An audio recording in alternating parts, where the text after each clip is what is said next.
ئێمە وەکو ستافی دێبەدێ ئێستا لە ناو شارەچکەی ئەڵاین کە 20 کیلۆمەتر خۆراوای شاری سلێمانی کەوتووە لەسەر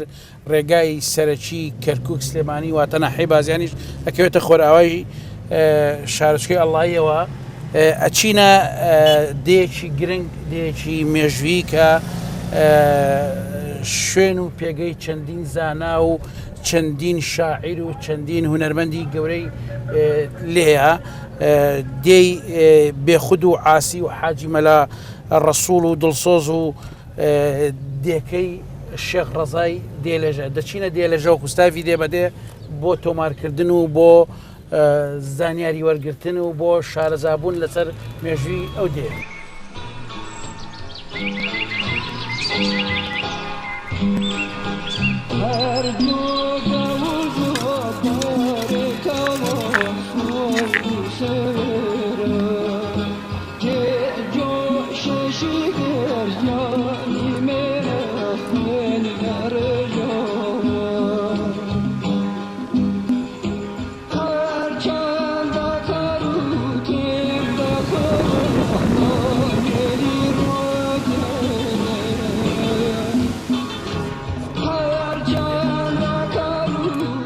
لەسەر ڕانی شاخێک دێک دەبینرێت ڕازاوە وەکو بووک لێرە سروشتێکی جوان ئەو دێی بۆی دەچین و ئەو جوانیە دێلێژەیە بە ئەو قەت پاڵەوە.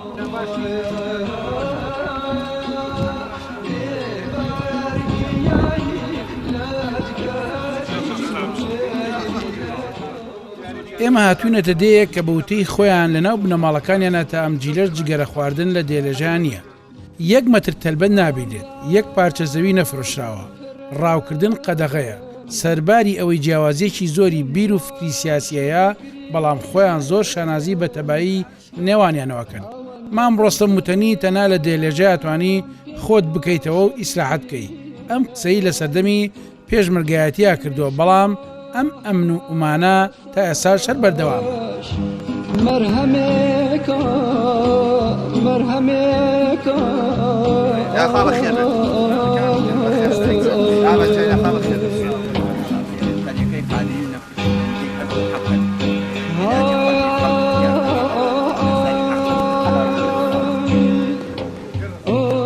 ئەمانە خزمانی دێلەژەن و لە مەجلیسیانە دانیشتین. حەق وایە زۆر بە باشی گوێ لە دەمەتەقێ و گفتوگەکانیان بگری. زۆربەی زۆریان ڕەنگە بڵێم هەمویان کەسانی شارەزا و شاعیر و قسەزان و سیاسی و ڕۆشنبیر و ئاگادارن. بۆ هەر قسە و باسێک مەسەل و چیرۆشی خۆیان هەیە لەسەری. ترسانی ڕاستە کاگڕۆڤۆی بە ئێمەوت ئێمە هاتینۆ لە ئەمثالەکە کاکزیادیشم گەڕایەوە.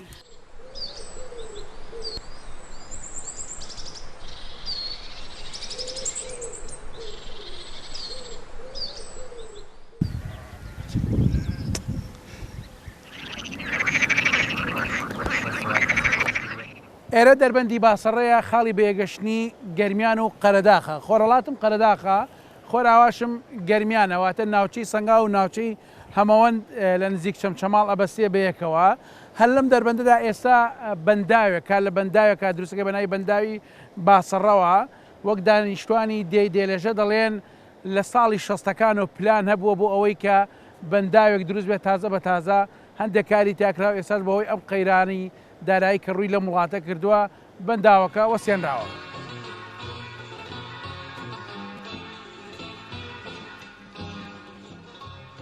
ئەوەی لەو بەرەوەیە ئەوە شاخی چاڵاوەیە لەبەری پشتی دێکەش شاخی ناوڕەزە لە باشوور و خۆرئاواشەوە دەربەندی باسەڕە هەیە کە بڕیارە بەنداوێکی لەسەر دروستکرێ و بە وتەی خۆیان گەر بەنداوەکە تەواوێ ئەو جا خەڵک بەس ماشەڵای لەسەرە ئەوەنە ناوچەکە جوانە بێ. هەر لە بەرامبەر دێکەوە ئەشکەوتە ڕەش و لە پشتی دێکە لوتکەی هێلانەقەل هەیە هەر وەک سەفوەت لە دووری و غەریبیە یادی ئەکا و ئەڵێ لە بن هێلانەقەل گەربیرت دەکەم خۆسەد قەل و بەردم.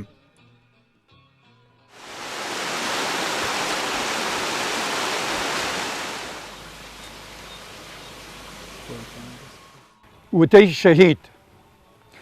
دەڵێ وتم بۆ تاکە چرکەیە گەرواز بێنم ئاشی شۆڕش بێ ئاوە بێ و خول و سووڕی ئەوەستێنم هەر بۆیش بڕیارمدا ببمە خەڵوزی بەردین و ببمە وزەی ئەو قیتارە و خۆم کەم بەناو کوورەکەیا و ئەو کاروانێش بگەێنم. تەبان نزیکی ئەنفالە ناتوانم شتێک بۆ ئەنفال نەڵێم ئەگە دوو دێ ڕژ بووە. چی ئەیزانی لایە لە کورد کە تووشی گەردەلوو لەبێ لمی ئەو چاڵ و سەحرایە حەز لێ کردووی چاوی جوان و پرچی شۆڕی چیژی بناری گل و قەیتوو لەبێ. ئەمە کاک ڕەوفە یەکێکە لە شاعیرە چالاکانی دێلێژە. خۆی ئەڵێ موالیدم 1943 ینی تەمەنی 73 ساڵە، بەڵام ماشەڵا لە شکڵ و ڕێکردن و جموجوڵە هەر ناژڵی ئەوەنە تەمەنیەتی. دوو زەلامەچن ئەڵێت توخوا خۆی وەزان منژنم نییە بچن بە فڵانە ئەفرێت بڵێن شو پێ وەختێ کەزان لە قسەکردناوەڵێ وەڵاوی نەمانێ لەگەڵیا و ئێمە ئەو جگەلەوەی نوکتە و سەرگوزشتە و قسەی خۆشی زۆر لابوو لە هەمان کادا زۆر بە ئیحساس و حەماسەتەوە ئەو شعرانەی ئەخوێنەوە کە خۆی نووسیبوونی. لە وەسفی دێلەژە و سروشتا نیمچە گۆرانێک بوو بۆ خۆی، زۆر جوان شوێن و ناوچەکانی لە دێڕەکانە کۆ کردبووە. دێلەژە وەک بوو شێوایەوە لە سەرڕانی تەختەسی کۆمەڵی خزم و کەسوکار عاشقی خاک و وڵاتن بڕۆ لە کامیانە پرسی. بەڵاڵ و کاوی لای ڕاست و هێلانە قەت لە پشتی دێ قەڵای بەخشی بەرامبەر و چاڵەوە بەرز و لە بەرچاو جووتە چەمی خوڕی پڕ ئاو چەپە چنارەی پڕگۆم و دەربەندی پڕ لە یادگاری زەردە و تاوگە و ئەرخەوانی خۆشترین سروشتێکەوە جێی سەیر و سەفای میوانە لە هەولێر و لە گەرمیانی بۆ نەورۆز و بەهارانی پڕ گوڵی ڕەنگاوڕەنگی جوان فەرچی جای سەوز ڕاخراوە هەر دارێکی وەکو کەپرێ هەموو شێوێ پڕی ئاوە بەنداوەکەش کە تەواو بوو دێنە خوار مانگ ئەستێرە شەقامی قیر ئەبێ لێوار ئەوسا بەهەشت ئەبێ ئێرە دووکەڵی گۆشت و مەقاڵی وەکو تەمدا پۆشێچەم بۆ غەسلی سی بە هەوای پاک ڕوو لەم ناوە ئەکەن گشت دەم ڕیکلامیش بێ هەمووی وایە ئەگەر حەزشکەی بزانی ئەوە پێشمەرگە و سەرکردە و ئەوەش خزمی سلێمانی. کاگڕەو باسی ئەوەی ئەکرد کە لە ساڵی 1963ەوە پێشمەرگە بووە ئینجا مزەممیدیش بووە لە شارۆچکەی ئەڵایی. ئەیوت هەموو ڕۆژێک جگە لەو ڕۆژانە دەوام نەبووە بە پێش چوومەتە ئەڵایی و بە پێش گەڕامەتەوە، ینی هەموو ڕۆژێک 40 دانە کیلۆمەتر بە پێ ڕۆیشتووە.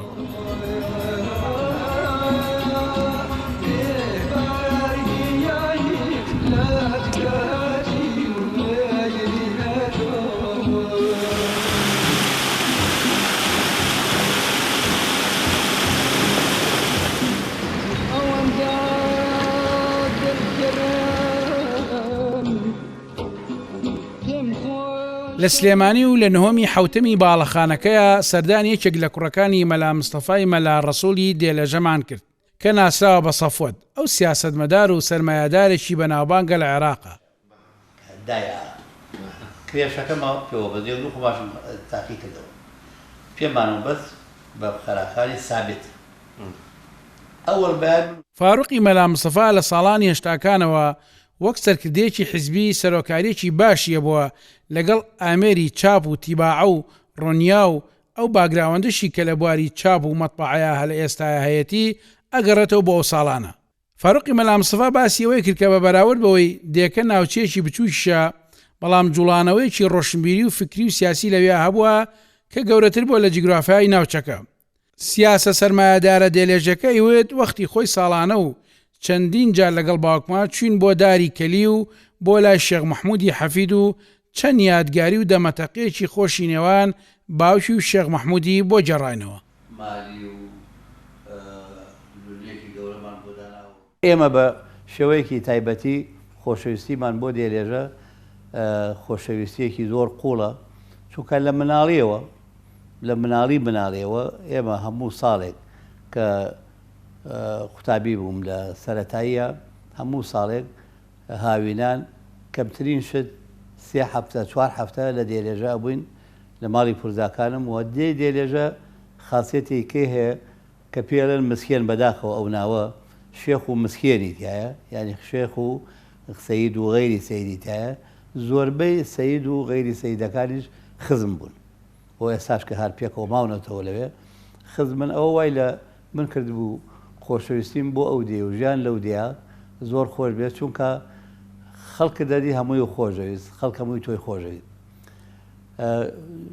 سروشتی دێرێژەش باخێکی زۆر ئەو کاتە ئەم باخانە نەبوو لێرە و لە شۆلانیکە هەموو ماڵێ باخێکی خۆی هەبوو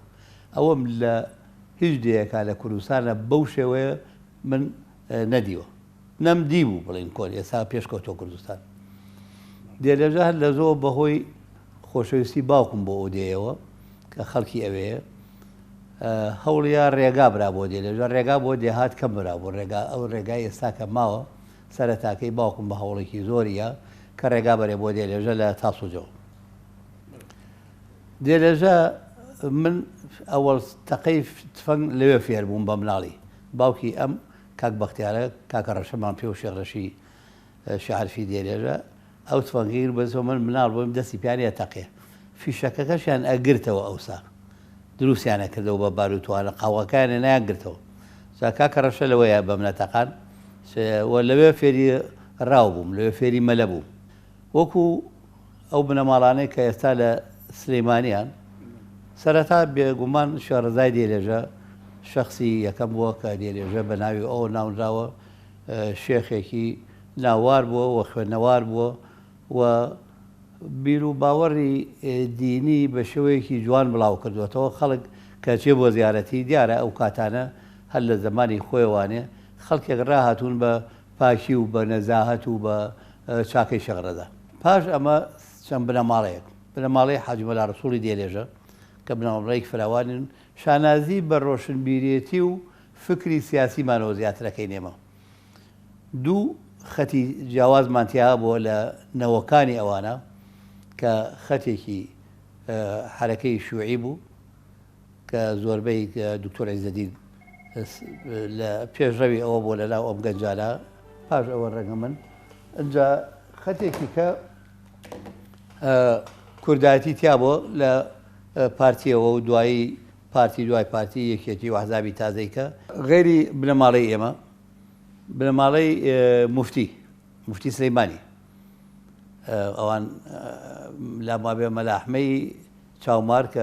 ساسی مفتیەکانە هەر قبرەکەشی لە دێرێژەیە بنەماڵەی مەلا حەمەسعی خومخانە ئەمانە عالمی دینی پێشکەوتوو بوون عالمی دینی بڵین مەدەنی بوون باوەڕیان بە شارستانەتی هەبوو مفتی کاڵین مفتی هین بووە مفتی قازی نەبووە ئەو سە ساڵانە مفتی جێی قازی گرتووە ئیشی شەرعی کردووە لە شارەکان لەبەر لە هەر شارێک لە شۆلانە مفتی هەیە لێرە و لە شۆلانیکە لەوە هاتووە حاجی مەلا ڕەسوڵ شتێکی زۆر گرنگی هەیە کە هێشتا باس نەمبیستۆ کەسی کە باسی بکە حاجی مەلا ڕەسوڵ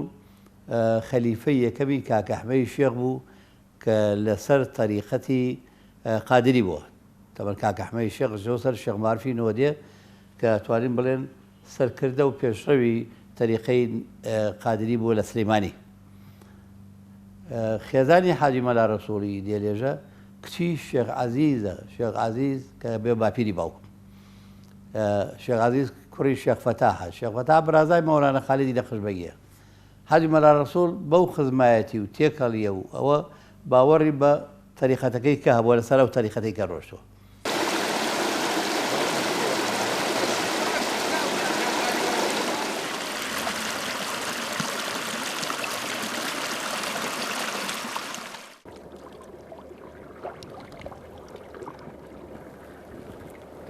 ئەمە کانی چنارەیە کە لەسەر ڕێگای بازیان دێلەژەیە 4 کیلۆمەترێک دوورە لە دێلەژەواتە لێرەوە بۆ دێلەژێمە 4 کیلۆمەترمان ماوە ئەم کانیە سەر گروشتێکی هەیە کە لێرە ئەمە باسێکە نەویش ئەوەیە شێخ مارفی نۆدێ ڕەزا و ڕەحمەتی خوای لێبێت هاتۆ بۆ خزمەتی شێخ ڕەزای دێلەژە کە خاڵە خوشکەزا بوون هەم ئامۆزای باوکی شێخ مارفی نۆدێش بە شێخ ڕەزای دێلەژە هاتۆ لەسەر ئەم کانیە دەستنوێژی گرتووە و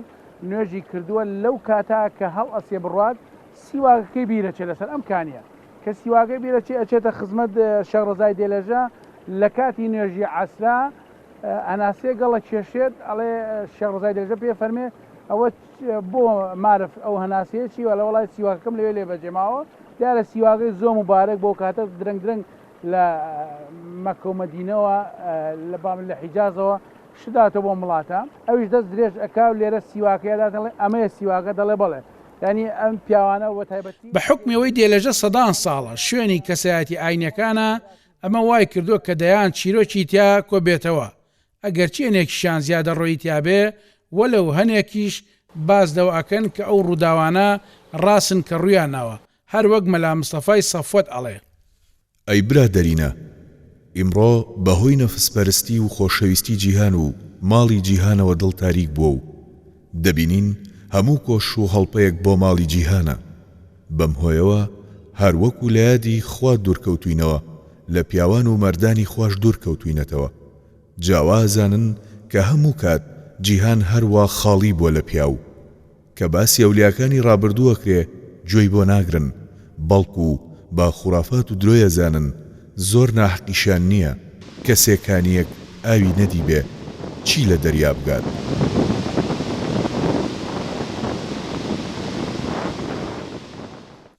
هیچێک لە مەعالیمە تایبەتەکانی ئەم دەیە ئارامگاکەی شێخ ڕەزای دێلێژەیە بەس ئەم با بڵێن بۆیە ئەوەی کە باس ئەکرێت تەوان مامەسایەکی دینی بووە و معاملایەکی گەورە هەر ئەوەش دیارە لەوە ئەچێت لە هاتنە ڕێیا لە ڕێگا کە هاتبێت لە ڕێگا شکاوێ باڵە دوای و توانە پیرژنێ چای پیاڵێنا ئەوم بیستووە لە نێوان مامۆستا شێخ بابە ڕەسوڵ و شێخ مەجی و چەند کەسێکی ترا قسە و باسە بوو سەبارەت بە چێلی قەبرەکەی شێخ ڕەزا چێلەکە بریتیە لە دوو بەرد کە دەگەڕێتەوە بۆ ساڵانی 1940 کۆچی ئێجگار کۆنە و شعر و ئاەتی لەسەر نووسراوە هەنێکیان ئایانۆت دەوترێ گوایە لە ئاسمانەوە هاتووە و شتێکی خواییە باسی ئەوەشیانە کرد کە چێلەکان لە گەرمیانەوە هاتووە یەکدوانێکشان باسی ئەوانە کرد گوایە بە حکمی ئەوەی شێخ ڕەزا و شێخ مارفینۆدێ خاڵ و خوشکەزا یەکتر بوون دوای ئەوەی شێخ ڕەزا کۆچی دوایەکات شێخ مارف لە سلێمانیەوە بۆی دروستکردبێ و ناردبێتی بۆ دێلێژە هذا دعاء فيه تاريخه بغير قصور لرضي الحي عنه رضي الحي عنه بحساب أبزتي أكات 1980 كتاريخي كوتشي شيخ رەزای دێلێژەیە ئەم دێلێژەیە تەنها لە هاتنی شێخ ڕەزاوە نەبوو بەدێ پێشتر لەوە ئەچێ بە جۆرەی ئەو شوێنەوە ئاسارانی کە هەیە لە بۆ قەبرستانەکانە ئەم دێ لە زمانی پێش ساسانەکانیشەوە هەر دێبوو بێ ینی هەر لە زۆر کۆنەوە تەبەن تاریخەکەی بیزەوت دیاری نەکراوە بەڵام شێخ ڕەزا تقریبەن 200 تا لە بینی 200 تا 250 ساڵ لەمەوە پێش ئەمە شێخ ڕەزا هەر لێرە بووە شێخ ڕەزای دێلێژە لەگەڵ شێخ سەلامی برایە کە کوڕی شێخ ئیسماعیلی ولیانی بوو نیسا ئەو مەرقەکە لە ڕێوەیە هاتوونەتە ئێرە و ئێرەیان ڕاستە ئەوان ئاوانیان نەکردەوە بەڵام تەتویریان پیاوە پێشیان خستووە و شێخ ڕەزای دێلێژە طبعا شێخ سەلام ئەوە باپیری شێخانی سۆفێسەن و لە سلێمانی هەنە خێڵی شەمحێدینی خەتیب و شێخ ئیسماعیل ئەوانی کە زوو خەتیب و سلێمانی بوون و گردی شەمحێدینش بەنای ئەولای ئەوەیە شەمحێدینی سلێمانی و لە سۆفێسەن هانە لە ڕۆستا و خزمان زۆر لە زۆر شوێن بڵاوبوونەتە بەڵام شێخ ڕەزای دێلێژە لێرە کوڕی بۆ پێشتر پێ خۆی ئەمری خۆی کردووە شێخ محەممەد باڵدرێژ هەبووە کە کوڕێکی بۆ ماوە ئەم شێخ محەممەد باڵدرێژە سێ کوڕی هەبووە شێخ ڕەزا هەبووە کە شێخ ڕەزای دۆمیان پێوتووە ئەوە باپیری شەخانی سۆڵەیە کە کەسی خۆمانن باپیری شێخ ئەوێ شێخ محەممەدیش هەبووە ئەویان نردۆتە شوێن شێخ مافە کۆسەی کانیکەوە ئەم شێخ مافە کۆسەی کانیکەوە برای شێخ ڕەزای دێلێژە بووە شێخ محەممەد نردوێتە شوێن مامی کە ئەو وەفاتی کردووە ئەولایی نەبووە چۆتە سەر تەچێ و دێوشتەکانی ئەوان شێخ محەممەد دێلێژەشی هەبووە کە باپیری ئێمەیە کە لە دێلێژە نیشتەجێ دێلێژە بووین شێخ ڕەزای دێلێژە کە هاتۆتە دێلێژە ئەو نەگەڕا بە دیەکانەوە شێخ ئیسماعیلی باوکی کە گەیشتۆتە ڕێوێ و لای شێخ ئیسماعیلی لێ ئەم زیاتر ڕێچکەی شێخ حەسەنی گەڵەزەردەی گرتووە شێخ حەسەنی گەڵەزەردە مامی بووە شێخ حەسەنی گەڵەزەردە تالیبی عیلم بووە و مەدرسەی دینی کردوێتەوە ئەمیش کە هەر هاتۆتە ئێرە یەکسەر مەدرسەی دینی کردوێتەوە مەلای باشی هێناوە مەلای چاچی هێناوە لێرە دەرس بڵێتەوە بۆ نمونە یەکەم مەلا کە هێناوەتی مەلا محەممەدی گەورەیەکە بە مەلا محەممەدی پیر حەسەنی مەشهورە ئەوە کوڕێکی دوای ئەو کوڕەکەی ناوی مەلا ئەحمەد بووە کوڕی ئەویش ناوی مەلا مەحموود بووە کە مەلا مەحموود چۆتە سلێمانی لەگەڵ شێخ معروفی نۆدیان لە لای ئیبن الحاج لە جێشانە خوێنیانە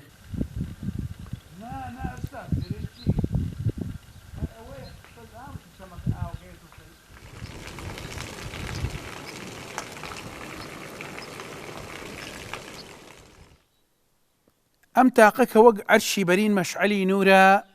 تەقدیس و زیارەتی هەتا نفخەیی سوورە. من ئەم هۆنراوەیە تەواو ناکەم. شێخ و پیاوانی ئەم ناوچێ دەتوانن بەدەنگێکی خۆشتر ئەمە بخوێنەوە. ئەمە مەزارگەی شێخ ڕەزای دێلێژەیە. ئەم زیارەتگایە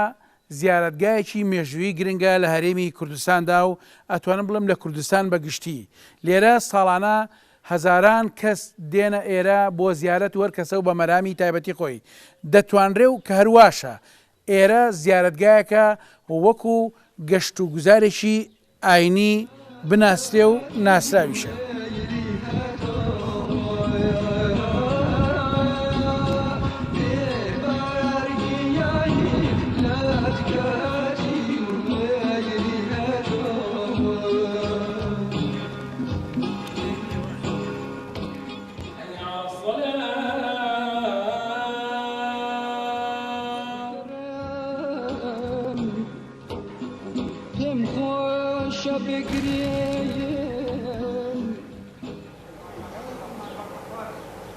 جانە نەو کوردەواری مەقولەکانە جاری وایە کەسێک کە شانسی لە شتێک ئەبێ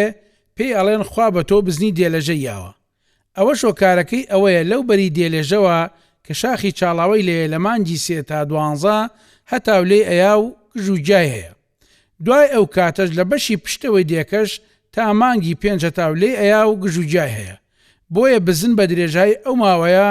ئەتوانێت لەو شوێنانە بلەوە ڕێ و ئەوەش بەختێکی باشە بووی.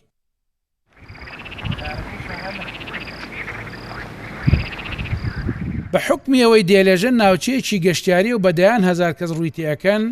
ئەم ناوچێش پارێزاونیە لە کەمی ئاسی ڕۆشنبیری هەندێک گەشتیار. هەروەک کاگرۆڤ ئەیود هەندێک گەشتیار گەربۆیان بکرێ کە ڕۆیشتن ئەو دارە هەڵ ئەکێشن کە تا ئێوارە لە بنیا دانیشتون. کە خەڵقەیە بۆ سەیران ئەو خۆڵ و خاک و خاشاکەی کە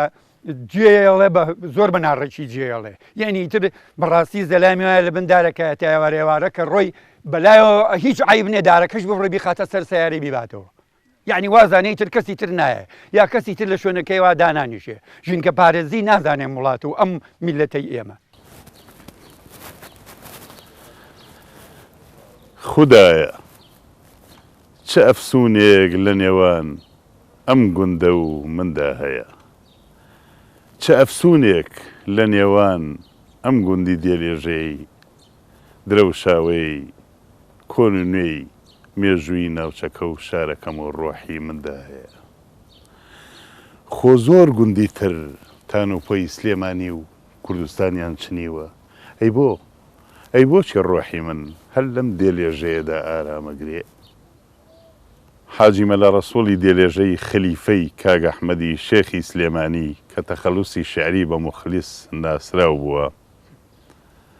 لە شعرێکە بۆ یادی شێخ ڕەزای دێلێژە و پیاوچاکان فەرموویەتی: شافع و غەوس و معین و مەلجەئێ بۆ ئەم بەدە، فەخری عالەم غەوسی عەزەم شێخ ڕەزا و کاگ ئەحمەدە، شافعن بۆ خۆم و ئەولادم لە دنیا و لە دین، نیسبەتم بەم چوارە یا ڕەبی موعەبەد لامەدە. هەر بەگشتی قەراخ پێگەیەکی زۆر بەهێزی هەبووە لە حرەکەی سیاسیە، هەر لە سەردەمی لەو سەردەمەی کە حیزبی شیوعی زۆر بە قوت و بەهێز بووە، خەڵکی منتقەی قەراخ ڕوو لە چەپ و ڕوو لە شیوعەکان بووە. دێلێژەش بە هەمان شێوە ڕوو لە چەپ و ڕوو لە شیوعەکان بووە، هەڵبەتە بە تەئسیری ڕەنگە کۆمەڵێک لە خوێنەوار و خزمانی شاریمان کە لە شارا بوون و خوێنەوار بوون و ڕۆشنبیر بوون و شیوعی بوون، کاریگەری خۆیان هەبوو لەسەر ئەم گوندە. کەسە دیارەکان زیاتر چێوە؟ بەڵێ، کەسە دیارەکان لە شۆڕشی ئەیلول زیاتر کاک شێخ ڕەفیق باوکی کاگمەجی کە پێم وایە گفتوگۆتان لەگەڵا کرد و قسەی لەسەر تاریخی دێلێژە کرد، ئەو کاتە لە شۆڕشی ئەیلولە لە چنارە کە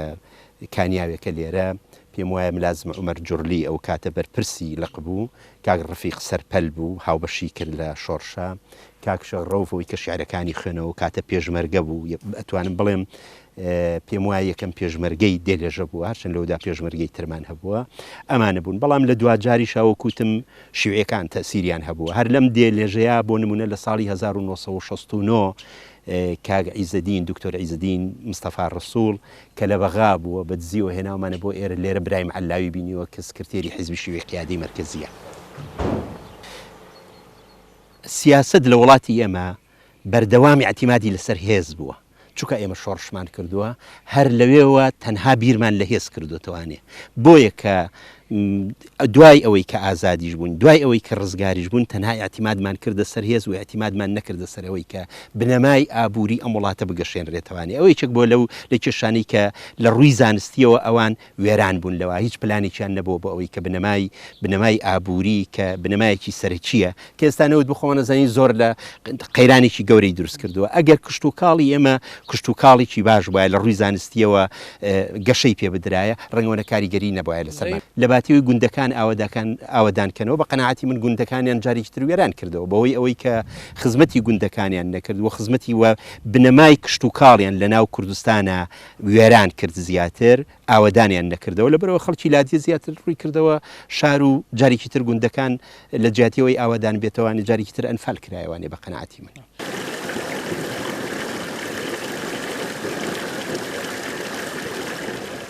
ئەمە پرۆژەی ئاوی دیەکەیە ساڵی پارتەنا دوان لەم بەلەوعانە ئاوی پێهاتووە ئێستا بەردەوام و بەم جۆرە ئاوی هەیە خەڵکی دیەکە ئەیانوت لە ساڵی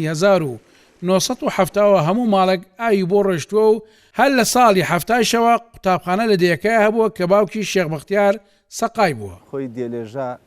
بە حکمی ئەو باسخواسانەی کە پێش من ئەو برادرانە کردیان دیەک بووین زیاتر پێکەوە ژیان هێندە تێکەڵ ببووین هێندە پێکەوە ژیان و خۆشەویستیانمان هەبوو هەتا لاانێت تاسیری تۆزەشتە تەندروستەکان هەبێ ئەگەر تاسیری کاریگەری سیاسی ماسەیەک نەبوو بێ لەو ڕۆ بەڕاستەکەی ئەتوان بم لە هەستێکی ڕۆشنبیری وێت کە زۆر ئیتیمامان بە کۆمەڵش ناوی کە لاوانە جگەرە خواردنە بەڕاستی کەسمان جگەرەمان نەخوارەوە بە تەمەنی باوکموان جگەران کێشابامتر دوای ئەو جیلی ئەوان بەڕاستی ئیسان لە دێلێژا جگەرە خۆری تیانە ئێمە گۆڕستانێکمان لێرە هەیە گۆڕستانی شەڕزای دێلێژەی پێڵێ ئەم گۆڕستانە وەک بەیانی کە چوینە سەر گۆڕی شەڕزای دێلێژەی خۆشەویستان و ئازارمان کە کۆچی دوای یەکەن بە دەوری ئەوان لێژێت ئێمە بەڕاستەکەی ئەو کاتێک کە ئەنفال بوو و پێش ئەنفالیش هەموو تەڕەندێ ئاوادان بوو سیچل ماڵی تیا بوو هەموو مردەکانمان لێرە بە خاکەسپات دوای ئەوەش بەڕاستی لە ئەنفالە هەنێکمان بردی کە لاوانە باوکم بوو پاش 10 ساڵ و 3 مانگ شێڕەشی دێلێژەمان فەرمەکەی هێنایە بۆ ئێرە لە خۆشەویستی بۆ دێلێژە لە خۆشی بۆ دێلێژە کە هەموو کاتی ئاواتیەوە بوویت خۆزگە لە دێلێژەیان بردم بەڵام بەڕاستەکەی تەرمەکەیمان هێنایە و لە مناسبەکانی شەمە سەمبۆنەکانی وەکو نەورۆز وەکو جەژنەکانی تر جەژنائینەکان ئەتوانم بڵێم لەسەر و زیاد لەسەر و کە ئەوەی کە تەوەقعکرێ خەڵگێتەوە هەتا میوان و کەس و خەزورانی کوڕەکان و کچەکان و هەتا ئەوانە ژێنەوە ئێرە بەخۆشی ئێمەوە لەم دیا فەرق و جیاوازی و بەڕاستەکەی هەتا هەستی سیاسی و لایەنگیری و ئاهانە نییە ئێمە هەمومان قۆڵەکەین بە قۆڵی یەکا شەوان بەڕاستی بە عایلەوە بە کوڕکچانمانەوە بە پیاوەژنەوە هەموو شەوانە ئەڕۆین بۆ سەرچە بچنارە شەوای یەکێنەوە شەویا دوو شەوینەوە لەوێ بەدەم قسەکردن و قسەی خۆش و نکتە و بەسەرهات و شتەکانی کە بۆنی خۆشەویستی و بۆنی پێکەین و بۆنی ئەو کاتێک کە بەسەرێبین بەڕاستی لەوێ باسەکرێت لە ڕووی خزمەتگوزاری ترەوە بەڕاستی ئێمەتوان بڵێم کاک فاروقی مامسەفا کە لێرە و ڕێز و احترام بۆی هەیە بەڕاستی توانی و بێتە سەرەتێکی گەورە بۆ ئەم دیێ ئێمە هەل لە ملیانانەوەی دێلێژە کە هاتین بینایی ژێرخانی ئابووری ئەم دێ بژێنەوە کاک فاروق بەڕاستیەکەی دەستی گرتین بە شۆفڵی خۆی بە حەفارەی خۆی جۆگەی چەند ساڵی داڕوخاوی بۆ زیین کردینەوە لەو کاتەی قەیران بوو لە کوردستانە ئێمە زەرعاتی خۆمان برنجی خۆمان تەماتی خۆمان هەمووشتمان هەبوو کەەوە هۆکاری گەورە بوو لە بنیادنانەوەی مزگەوت و ئانا کە دەستمان پێکرد کە ئێرە شوێنێک کە بەڕاستی بەوەی شێڕزای دێلێژەوە سەیرانگا جگەلەوەی ڕووی تێکا کۆمەڵێک ژیان بۆ زیارەت و ئانا لە مزگەوتەکەشا کە دروست کرا بەڕاستی لەلاەن کاوی شێخ تایرەوە بەڕاستی ئێرە سوپاسێکەین کاک فاروق پێشەوە بە دەیان تەنچیمەنتۆ هاوکاری سەرحەوز و مزگەوت و شتەکەی بۆ کردووە حاجی مەلا ڕەسوڵ و مەلا ئەحمەی کوڕی مەلا مەحمووی کوڕی باوکم نەجمەدینی حاجی مەلا ڕەسوڵ مامم ئەم چوارە هەر چوارە شاعیر بوو سیانیان شاعیر بوون یەکێکیان کە مەلا مەحمووە مامم شاعر نەبووە بەڵام ئەدەب دۆستێکی زۆر زۆر گەورە بووە شعری دنیای لەبەر بوو سەرگوشتەی لەبەر بوو مێژووی لەبەر بوو پیاوێکی زۆر قسە خۆشی بوو باوکم سەردەمێک خالیدی بەکارهێناوە زۆر کە سەر مەولانە خالیدی نەقەشبەنگی بە زوادی لێناوە. سەفوەت هەر لەقەبێکی شعری لە کوردستانە باو بۆ لە شوێنانی کەش ئەبینی شاعیرە کۆنەکانەوانێ بە لەقەب هاتوون بە ناری و نالی و خالصی و فەیزی و ئەمانە با ئەوەی هەڵبژاردووە لە سەرەکە تەمە لە سەفاوە هاتووە لە پاکیەوە هاتووە لەوە هەڵی بژاردووە.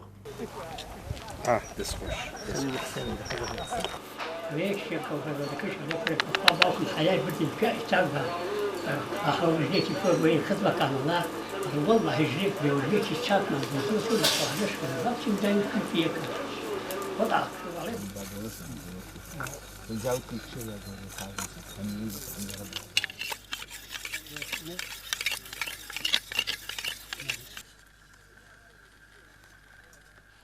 ئەمە شێخ عەزیزی شێخ محەممەدە ماڵدی 940 هەرچەندە دکتۆر پێی وتووە کە نابێ خۆی هیلاک بکە بەڵام وابەستەی ئەو بە باخ و دێکەوە جاروبار لە قسەی دکتۆر لایە ویسمان قسەمان بە بکوتی وەرن لە باخەکەما قسەتان بۆ ئەەکەم.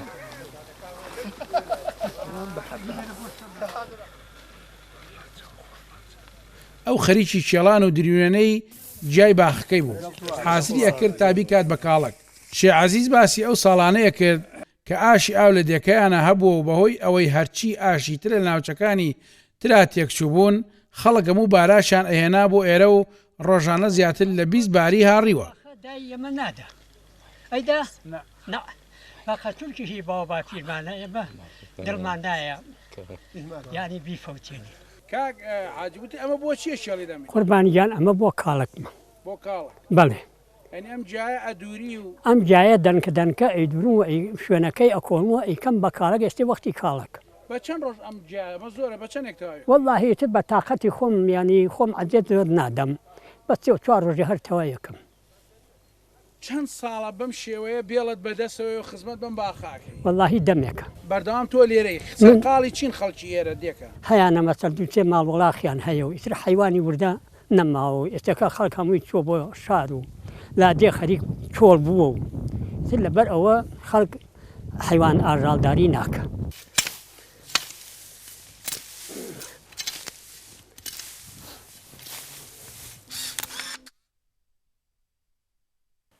بۆ چاوی حەسوود ناوی خوا بێ بەئیعازە